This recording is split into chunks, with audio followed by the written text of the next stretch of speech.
इंदापूरच्या सभेत अजित पवारांवर टीका केल्यामुळे राष्ट्रवादीचे नेते दम भरतायत असा आरोप शरद पवार गटाचे नेते उत्तमराव जानकरांनी केला। सत्तेवर आल्यास अजित पवार त्रास देतील असा दम भरला जातो असं जानकर म्हणाले।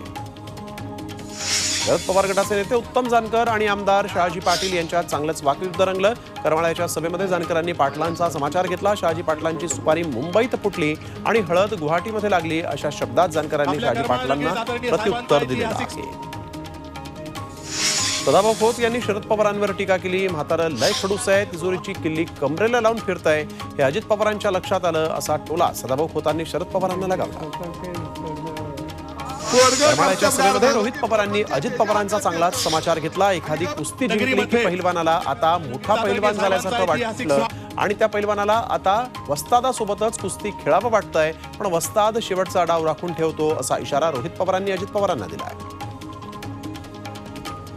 अमृत नोनी गॅस्ट्रिन, अपचन, ऍसिडिटी, गॅस्ट्रबल ह्यापैकी तुम्हाला कुठलाही गॅस्ट्रिक प्रॉब्लेम झाला, उपाय एकच, अमृत नोनी गॅस्ट्रिन।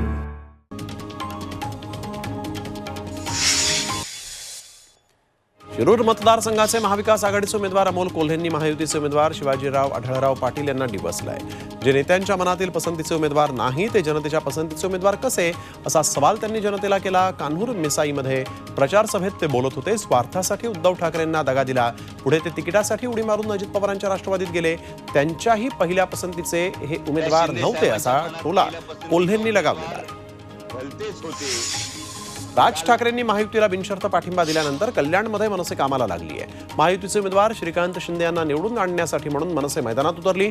मनसे आमदार राजू पाटील यांच्या कार्यालयात पदाधिकारी बैठका पार पडलेल्या आहेत आणि यावेळेस कल्याणमधील महायुतीचे उमेदवार श्रीकांत शिंदेंना निवडून आणायचं असून त्यासाठी म्हणून तयारीला लागा असं सांगितलं गेलं। मात्र या निमित्तानं राजकीय विरोधक राजू पाटील आणि श्रीकांत शिंदे एकत्र आल्याचं पाहायला मिळालंय।